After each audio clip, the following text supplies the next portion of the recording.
우리 다 함께 일어나셔서 하나님 말씀 우리 함께 보도록 하겠습니다.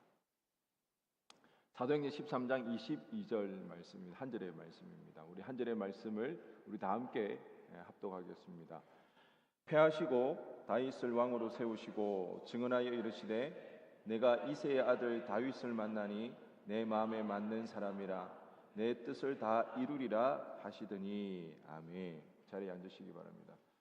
오늘 본문의 말씀을 가지고 담다 두 번째 시간 하나님이 사람을 찾다라는 제목으로 은혜 나누기를 원합니다. 여러분 그 유튜브 채널 많이 구독하고 계시죠? 여러분이 그 구독하고 있는 채널이 어떤 게 있습니까? 얼마 전에 제가 이제 보았던 것 중에 하나가 스터디언이라는 그 유튜브가 있습니다. 그 자기 개발 내용을 주 컨텐츠로 삼는데요. 그 구독자가 뭐 175만이 되더라고요. 엄청 유명한 그 채널인 것 같아요. 그래서 종종 제가 보게 됩니다. 굉장히 그 소위 우리 사회에서 성공한 사람들이 어떻게 자기 개발을 했는지에 대한 그 내용들이 나오기 때문에 참 유익하기 때문에 제가 종종 보게 되는데 얼마 전에 우연하게 보게 되었습니다.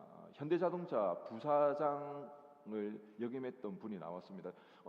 대단했던 게 신입 사원으로 이제 입사를 해가지고 부사장까지 오르게 되었습니다. 그리고 이제 임직원으로서 이제 임원으로서 이제 면접관으로 들어가서 수천 명의 사람들을 면접을 하게 되었는데 그랬을 때 자기에게 지금도 기억에 남는 사람이 있더라는 거죠.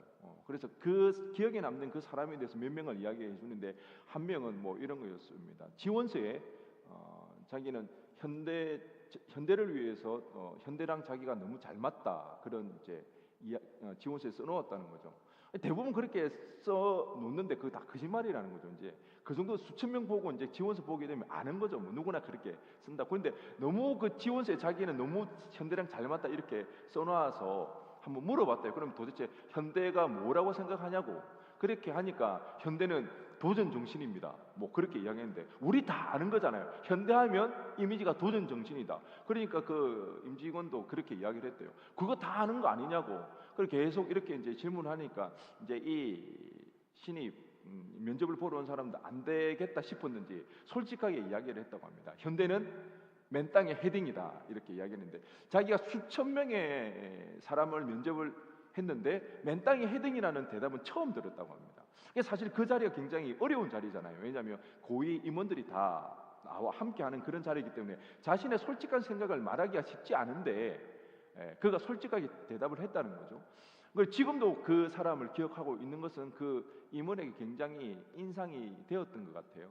그래서 그 부사장은 그걸 봤답니다. 그래 정직함, 솔직함. 그러면 어떤 상황에서도 이런 어려운 자리에서도 자신이 솔직하게 정직하게 말할 수 있다면 어떤 상황에서도 이 사람 참 정직하게 일을 하겠구나 해서 합격을 시켰던 그런 이제 이야기를 해주었고요. 또 한 케이스는요.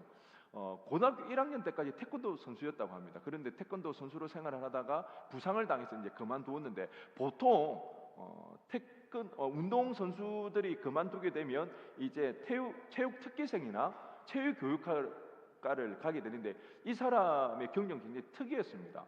뭐 체육 특기생이나 그 체육 교육학과를 간 게 아니라 한 번은 그런 뭐 우리 다 아는 그 골든벨 있잖아요. 골든벨, 도전 골든벨. 그런데 그 운동하는 사람들끼리 모아놓고 이제 골든벨을 했다고 합니다. 그래서 한 달 정도 시간을 주는데 그때 공부를 하고 골든벨을 나갔는데 거기서 1등을 했다는 거예요. 그리고 나서 이 사람이 공부에 대해서 눈을 뜨기 시작하고 자신의 목표를 삼아서 자신은 공부를 해서 대학을 가야겠다 해가지고 고등학교 1학년 지나고 2학년 때부터 공부를 해가지고 엄청 열심히 한 것 같아요. 그래서 서울에 있는 Y대에 합격을 하게 됐다고 그럽니다. 그런 걸 보면서 이 사람은 자기 확고한 의지가 있구나. 그리고 자신이 목표하는 일은 반드시 이루겠구나. 그렇게 해서 이 사람을 꼭 이제 합격을 시키기를 원했다고 그럽니다. 그래서 면접을 하고 돌아갔는데 채용팀장을 불렀다고 합니다. 이 사람 분명히 우리 회사뿐만 아니라 다른 회사에도 넣었을 거다. 아니나 다를까 채용팀장이 연락해서 찾아가 물어보니까 대기업 몇 군데에서 벌써 합격을 받아 놓았다는 거예요. 그래서 체육팀장이 그렇게 이야기를 했답니다. 설득을 시켜라. 합격을 시켜줄 테니 우리 회사로 들어오라고. 그래서 그런 딜을 한 거죠. 만약에 들어오기를 원한다면 오늘 바로 합격을 합격을 시켜주겠다. 그리고 그 신입 채용 발표가 나기 전에 합격을 이야기해주겠다. 그렇게 이야기를 했다고 합니다. 얼마나 탐이 났으면. 그래서 결국 뭐 채용 팀장만 수고하는 거죠. 일일이 찾아가 가지고 이야기를 해서 우리 회사에 꼭 들어왔으면 좋겠다. 그래서 뭐 몇 시간 이야기를 하고 설득한 끝에 그 자리에서 바로 이제 다시 현대 자동차에 들어오기로 그렇게 해서 발표 나기 전에 이제 합격 통보를 해주었다고 그렇게 이야기를 했습니다. 또 한 케이스는 그런 겁니다. 자신이 지인들과 함께 독일 베를린으로 갔다고 합니다. 베를린에서 한인 식당에 들어갔는데 거기에 함께 했던 많은 사람들이 전부 다 느꼈던 것은 그 서빙을 해주는 그 알바가 너무 일을 잘한다는 거예요. 정말 자기 것처럼. 그 다들 처음에는 이 알바생이 이 여자 청년이었는데 주인집 딸인 줄 알았대요. 너무 이제 일을 잘하고 이제 잘해가지고 함께 갔던 우리나라에서 그래도 사회적 위치가 있고 이러면 되면 알만한 그 사람이 그 여자 청년에게 팁으로 200불을 줬다고 합니다. 뭐 이거는 다른 의도가 있는 것이 아니라 고국에서 온 그 선배가 후배에게 격려하기 위해서 준 걸로 생각을 하고 열심히 해라 그렇게 했는데 이 현대자동차 부사장이었던 사람이 또 탐이 났던 거죠. 같이 동행했던 과장에게 이야기를 했다고 합니다. 저 친구 우리 회사 같이 일할 수 있도록 물어봐라. 그래서 같이 한국 가서 현대에 들어올 수 있도록. 그러니까 이 부사장도 대단한 것 같아요. 자기 마음에 맞는 사람이 있으면 어디에서 어떤 상이든지 이렇게 채용하려고 그렇게 했던 것 같아요. 그래서 이제 물어봤대요. 혹시 현대에 들어올 생각이 없느냐? 그렇게 물어봤더니 아니다. 자기는 지금 베를린에서 영화 공부를 하고 있기 때문에 기업에 들어갈 생각이 없다. 거기서 이제 거절을 했다는 거죠. 인터뷰할 때 이 부사장이 그 친구 이야기를 하면서 엄청나게 아쉬워하더라고요. 아직까지도 아쉬워하더라고요. 그 친구와 같이 일을 했어야 되는데 하지 못했다고 막 그런 이야기를 하고 심지어는요 지원하지 않았는데 매스컴에서 나왔던 그 한 청년이 굉장히 감동이 되어 가지고 직접 찾아가 가지고 그 청년이 잘할 수 있는 이 청년은 그렇게 좋은 대학을 나오거나 그러지도 않았는데 그 청년을 불러가지고 그 청년이 잘할 수 있는 그 자리에 취업해주기도 하고 그런 이야기들이 있더라고요. 더 자세한 이야기는 시간 관계에서 제가 하지는 못하겠고요. 궁금하시면 찾아보시기 바랍니다. 스튜디언 부사장 장경철 부사장이었나 그랬던 것 같아요. 얼마 전에 책도 냈더라고요. 그렇습니다. 이처럼 세상에서도 많은 사람들이 자기에 맞는 사람들 물론 다 기준은 다르겠지만 자기에게 맞는 그 사람들을 찾기에 굉장히 많이 애를 씁니다. 늘 그런 것 같아요. 회사는요 사람이 없다 그러고 취업을 원하는 사람들은 들어갈 직장이 없다고 늘 그렇게 이야기를 하는 것 같아요. 그러니까 서로 기준이 다르고 서로 바라는 것들이 다르기 때문에 그렇지만 그럼에도 불구하고 자기의 마음에 딱 맞는 그런 사람들을 찾으려고 회사에서도 굉장히 무던히도 애를 쓰고 수고를 한다는 거죠. 그런데요 자기의 마음에 합한 사람을 찾기 위하여서 찾아가시는 대가가 한 분 계십니다. 오늘 우리가 성경에 보았듯이 바로 하나님입니다. 하나님은요 누구보다도 하나님의 마음에 맞는 사람들을 찾으십니다. 그 사람들을 찾아서 발견해내고 그 사람들과 함께 하시기를 하나님 너무도 원하신다는 거죠. 오늘 우리가 읽었던 사도행전 13장 22절 말씀 우리 다 함께 한번 읽어보도록 하겠습니다. 시작.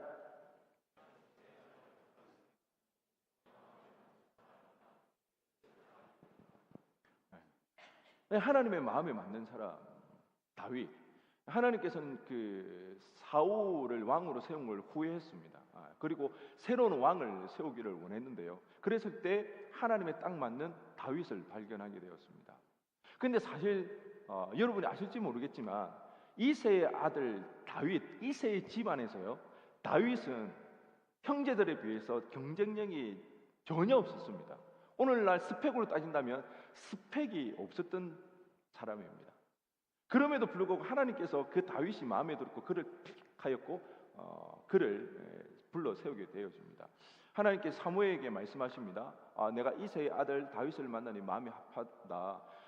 그의 집에 가서 그에게 기름을 부어라. 근데 그때만 하더라도 이새의 집으로 가서 기름 부어라 그렇게 했지 다윗인지 아닌지는 알지를 못했습니다. 그래서 사무엘이요 이새의 마을로 가게 됩니다. 그리고 제사를 드릴 때에 이새의 집안 식구들을 초청하게 됩니다. 그때 이새가 자신의 아들 7명과 함께 제사를 드리러 갑니다. 그때 첫째 아들 엘리압이 오는 것을 보고 사무엘의 속으로 그렇게 생각합니다. 이 엘리압이 하나님께서 택하신 자구나. 사무엘의 마음에 너무 흡족했던 거죠. 마음에 들었던 거죠. 아마 하나님께서 이 엘리압에게 기름 붓고 사울 다음으로 왕을 세우시라고 하는가 보다, 그렇게 생각을 하고 기름 부으려고 하죠. 그럴 때 하나님께서 아니라고 이야기하십니다. 그때 우리가 너무 잘 아는 그 유명한 말씀을 하시게 되는 거죠. 우리 사무엘상 16장 7절 우리 다 함께 읽겠습니다. 시작.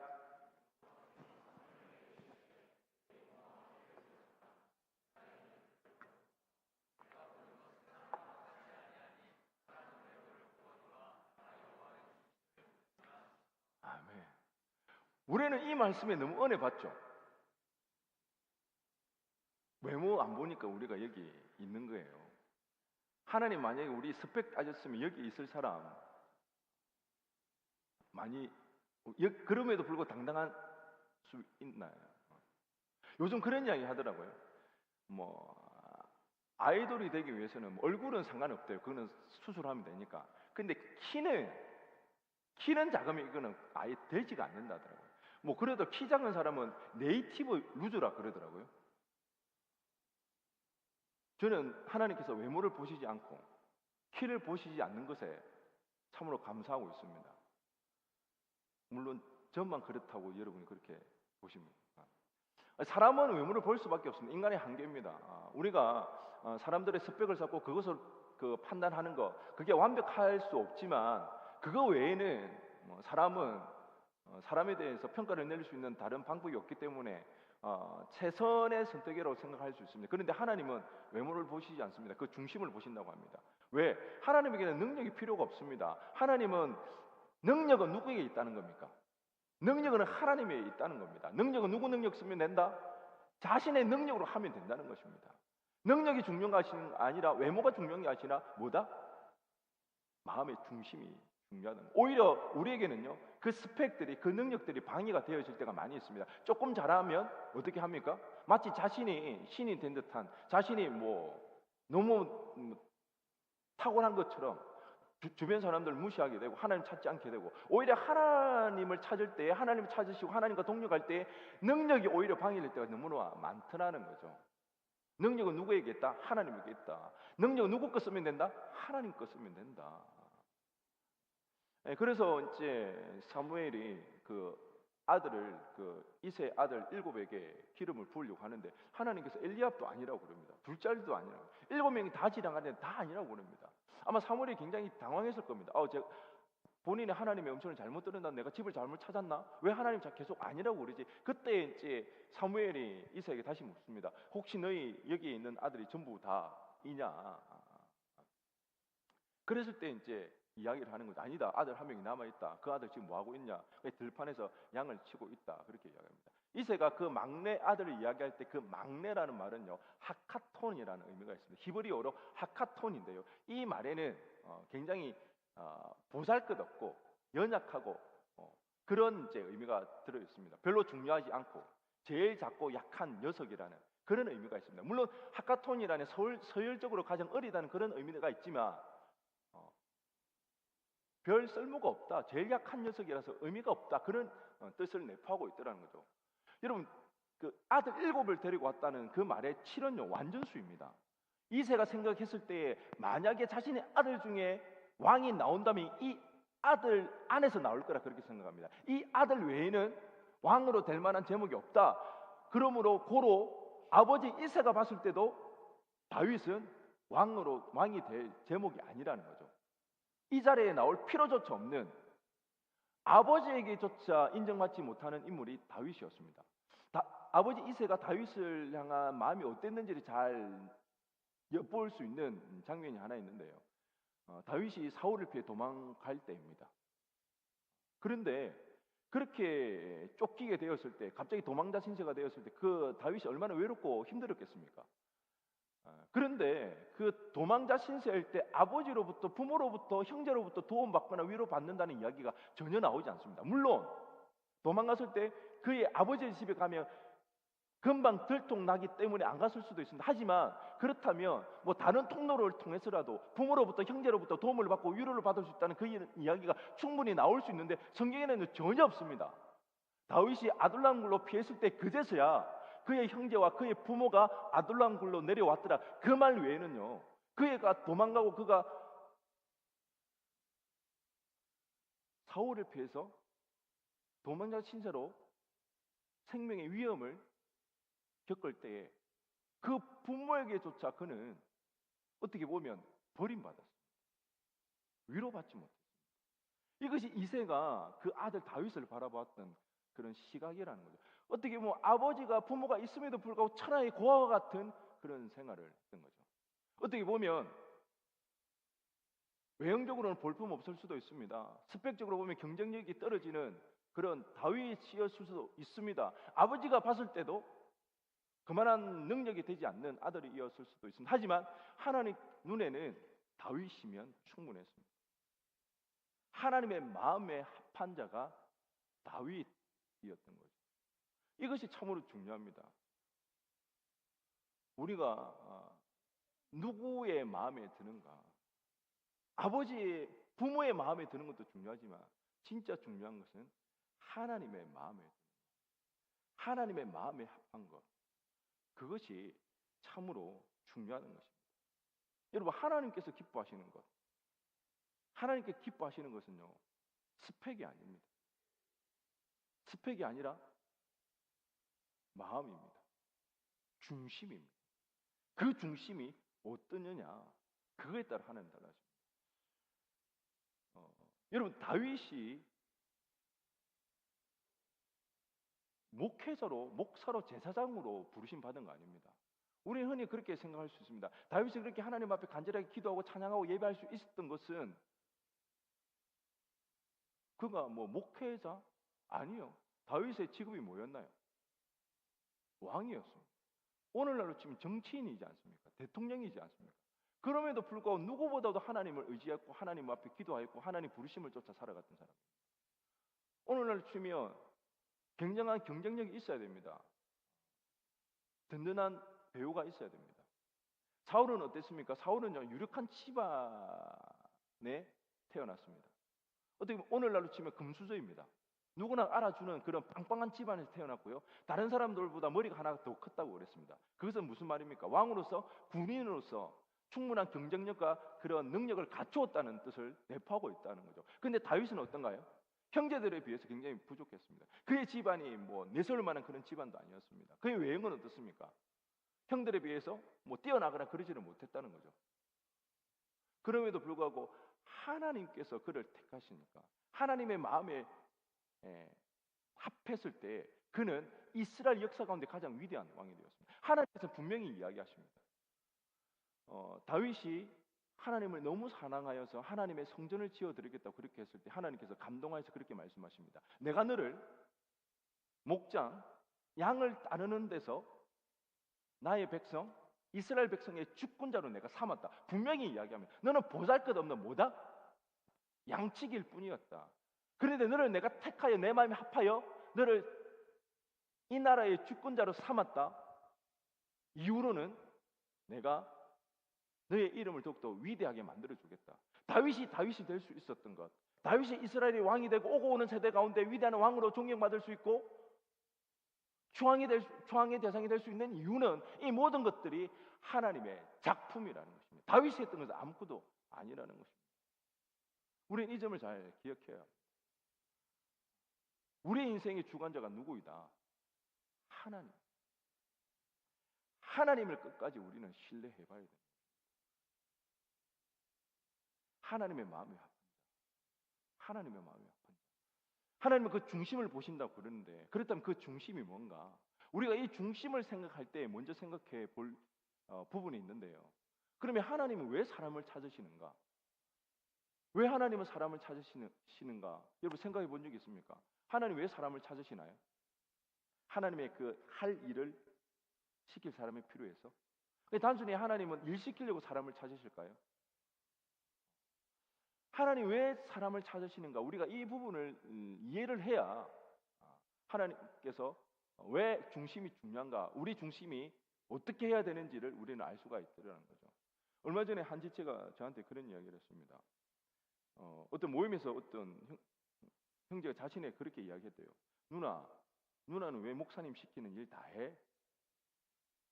그 질문을 듣는데 안 그래도 직장 때문에 바쁘고 힘든데 내가 이 끝까지 해가지고 왜 이렇게 힘들지? 그 순간 내가 그냥 그만둘까? 이런 마음이 들었대요. 여러분, 이 질문이 중요합니다. 이런 안 해도 될 질문을 통해서 어떻게 됩니까? 부정적인 마음이 들게 되는, 내가 그 질문한 사람이 누군지를 제가 대충 알고 있는데 제가 한번 부를까 하다가 지금 보고만 있습니다. 그런데 그 형제가 질문했던 의도는 왜 목사님 시키는 일 다 하냐 그런 의도가 아니었고, 그렇게 바쁘고 힘든데 어떻게 이 사역들을 잘 감당하냐고 이제 그렇게 이제 물었던 거죠.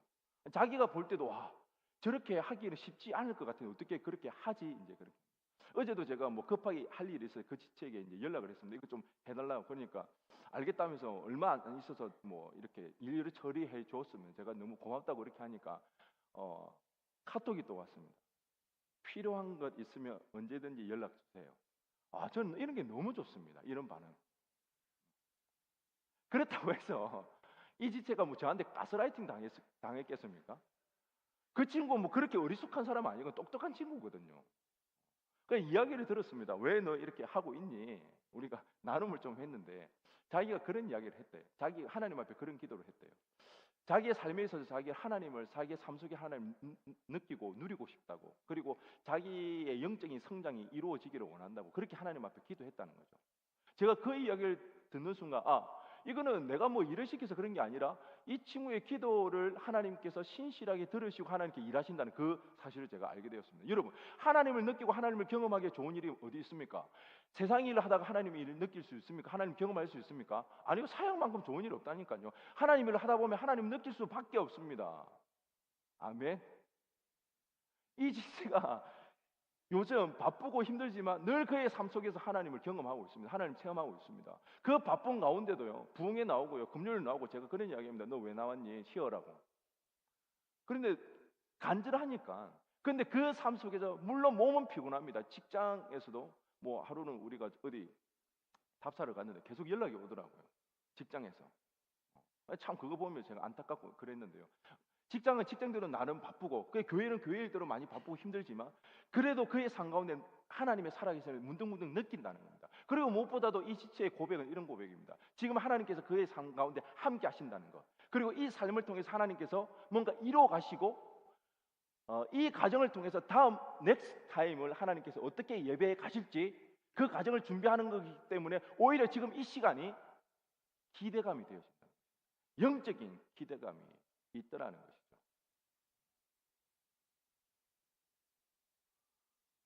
단순히 그가 뭐 교회 일이 좋아서 그렇게 하는 게 아니라 이 사역들을 통해서 하나님을 느끼고 하나님을 경험하면서 몸은 피곤할지라도 그의 영혼은 오히려 하나님에 대한 그 기대감, 저도 기대가 됩니다. 하나님이 그의 인생을 앞으로 어떻게 펼쳐 나가실지, 나중에 하나님께서 행하신 그 일들을 이루어지면 제가 간증시킬 겁니다.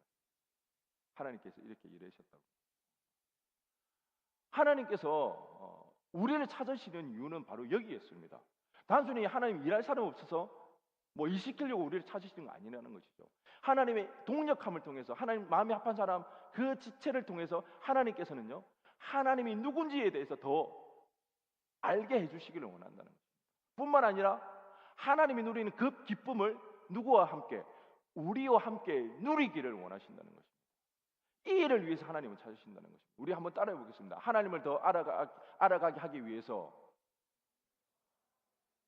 하나님의 기쁨을 함께 누리기 위해서, 이 두 가지를 위해서 하나님은 하나님 마음에 합한 자를 찾으신다는 것입니다. 우리가 잘 아는 요한복음 2장 가나 혼인 잔치입니다. 잔치가 막 한참 이제 흥이 오르고 있습니다. 근데 그때 그만 포도주가 떨어지고 말았습니다. 어떻게 보면 자신의 인생 가운데 가장 행복한 날, 오로지 자기만 주인공이 되어서 축하를 받을 수 있는 그날, 근데 포도주가 떨어져 흥이 깨어진다면 두고두고 후회가 되어지고 그 기뻤던 날이 오히려 슬픈 추억으로 남을 수 있는 그런 상황을 직면하게 되었습니다. 그 안타까움을 가지고 예수님의 어머니가 예수님에게 그렇게 이야기하죠. 포도주가 떨어졌습니다. 그랬을 때 예수님께서 어떻게 하시나요? 두 하인을 부르십니다. 하인을 부르시고는 포도주가 떨어진 그 돌 항아리에다가 물을 갖다 부으라고 이렇게 이야기를 하고 있습니다. 여러분이 하인의 입장이었으면 어땠을까요? 기분이 어땠을까요? 지금 한참 흥이 오르다가 지금 갑자기 흥이 끊어졌습니다. 굉장히 분위기가 심각해지고요. 이 분위기가 굉장히 좋지 않게 돌아가고 있습니다. 그런데 안 그래도 분위기가 좋지 않은 그 상황 가운데 갑자기 냈다 대뜸 그 포도주 돌 항아리에 물을 부으면 어떻게 될까요? 모든 책임을 누가? 이 하인이 짊어질 수도 있습니다. 그나마 밑바닥에 있는 그 포도주라도 어떻게 해서 먹을 수 있는데 거기다 뭘 부어버리면? 물을 부어버리면 무슨 생각으로 도대체 왜 그런 일을 했냐고. 포도주가 그를 물 붓는다고 뭐 그게 가능한 일이냐고. 그런데 예수님께서는 그 두 하인을 부르셔서 물을 부으라고요. 우리 결론을 잘 알고 있지 않습니까? 그 물이 변화해 뭐가 됐다? 포도주가 되었습니다. 이전보다 더 놀라운 그 감격 속에서 그 잔치 분위기는 훨씬 더 좋아졌습니다. 그런데 여러분, 그 잔치 그 분위기 속에서 그 기적의 그런 도가니 속에서 가장 기쁨을 누렸던 사람이 누구였을까요? 혼인 잔치를 하고 있던 뭐 주인들이었을까요? 아닙니다. 바로 두 하인이었습니다. 그 두 하인은요, 이 일이 어떻게 벌어진 줄 알고 있습니다. 그리고 그 일을 통해서 예수님이 누구인 줄 알았고 그 기적의 그 기쁨, 그 희열을 오로지 두 하인이 누렸다는 거죠. 여러분 한번 생각해 보시기 바랍니다. 예수님께서 말씀으로 천지를 창조했습니다. 말씀으로 천지를 창조하신 분이 굳이 하인을 시켜서 물을 포도주로 변하게 할 이유가 어디에 있겠습니까? 그냥 말씀만 하셨다면 비어있는 그 돌 항아리에 이전보다 훨씬 맛있는 포도주가 생겨나게 하는 일은 일도 아니라는 것이죠. 그럼에도 불구하고 하인을 불러서 하나님의 일을 시킨 그 이유는요, 하인은 그 잔치에 초대받지 않은 사람입니다. 그 잔치의 주변인입니다. 소외되었습니다. 그는 잔치와는 전혀 상관없고 그냥 서브하는 일, 섬기는 일이 다라는 거죠. 그럼에도 불구하고 주님께서는 그 두 하인을 부르셔서 비어진 돌 항아리에 물을 부으라고 했을 때 그 기적의 현장 가운데 가장 큰 희열과 기쁨을 맛보았던 사람은 다름 아닌 두 하인이었고요. 그를 통해서 그들은 주님이 누구인지 평생 잊지 못할 그 예수님이 구원자라는 그 사실을 하인은 깨닫게 되어진 거죠. 이 가나 혼인 잔치에서의 주인공은 바로 이 두 하인이라는 거예요. 하나님 우리를 찾으시는 이유가 바로 여기 있습니다. 우리가 어떻게 보면요, 볼품 없을 수 있습니다. 뭐 우리의 스펙이나 우리의 경쟁력을 세상에 봤을 때 아무런 경쟁력이 없을 수도 있습니다. 우리는 금수저가 아닐 수도 있고요, 주변인이 소외될 수도 있습니다. 그렇지만 하나님께서는 그런 우리를 찾으신다는 것이죠. 그런 우리를 부르신다는 것입니다. 그랬을 때 우리는 하나님이 느끼는 그 기쁨, 그것을 누릴 수가 있고요. 그 하나님 나라의 영원한 그 하나님의 나라의 그 주인공이라는 그 사실을 누구보다 우리는 깨달을 때 참된 기쁨과 참된 즐거움을 우리가 맛볼 수 있다는 거죠. 하나님이 이 일을 이루시기 위해서 우리를 찾으신다는 것입니다. 우리를 부르신다는 거죠. 오병이어 사건도 마찬가지입니다. 굳이 여러분 그런 생각 해보신 적 있습니까? 왜 굳이 그 코 묻은 그 어린아이의 도시락을 주님은 사용했을까? 어떻게 보면 약간 착복한 느낌 들지 않습니까? 그 코 묻은 그 도시락을 가지고 그냥 말씀으로만 해도 충분히 가능한 일이었는데, 그런데 한번 생각해 보시기 바랍니다.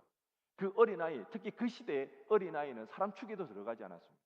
오늘같이 그 아이들이 막 기원받고 사랑받는 그런 존재가 아니었다는 거죠. 사람의 개수에도 포함되어지지 않는, 어떻게 보면 열등한, 아직은 사람이 아니라고 취급받는 그런 시절에 그 어린아이의 그 도시락을 통해서 이 놀란 오병이어의 사건이 일어났을 때 그 아이가 받은 그 감격, 그 기쁨 평생 잊지 못할 것입니다.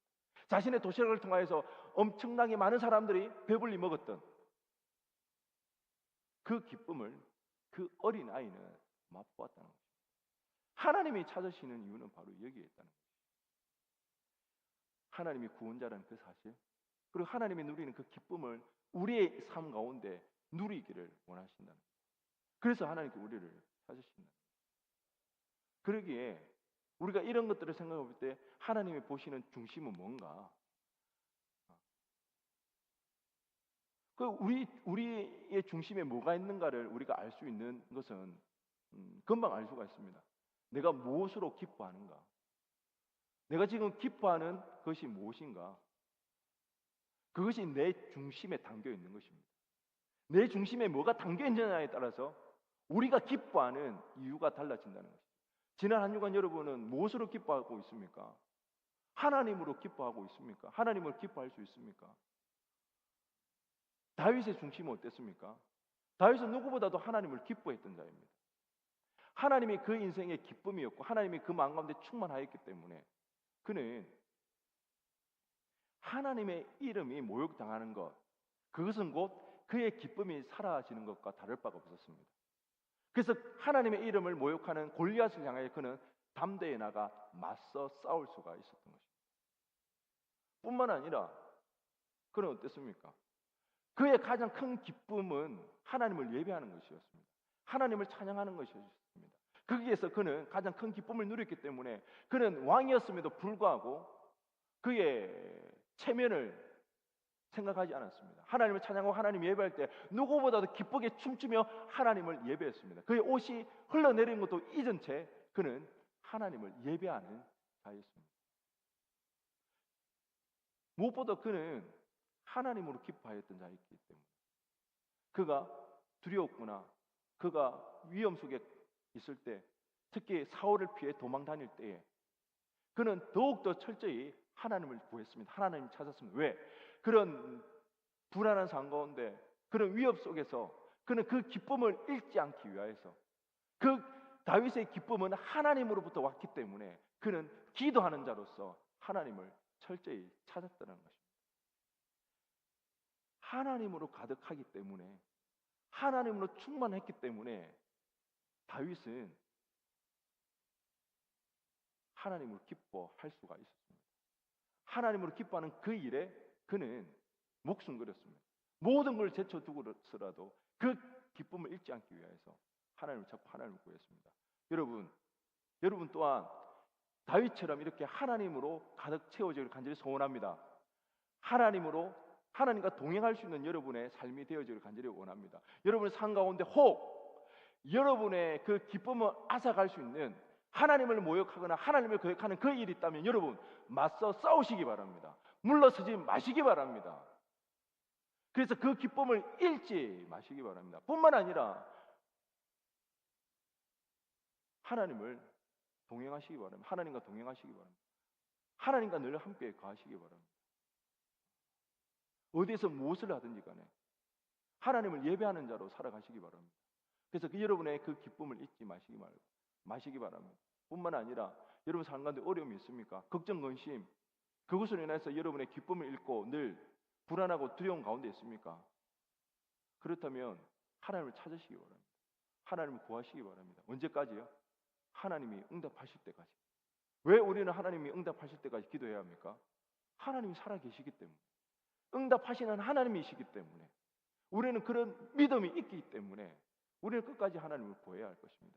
그랬을 때에 우리 안에 어떤 상황과 형편에 가한다 할지라도 우리의 기쁨의 원인 되시는 그 하나님으로 인하여서 우리는 기뻐할 수 있게 될 것입니다. 다윗처럼 우리의 중심이 하나님으로 충만한 저와 여러분 되어지기를 간절히 소원합니다. 그래서 우리가 어디서 무엇을 하든지 간에 하나님으로 기뻐할 수 있는 참된 실력, 참된 능력 소유할 수 있는 여러분 되어지기를 간절히 바랍니다. 우리 시간 다 함께 일어나셔서 찬양하며 기도하며 나가도록 하겠습니다.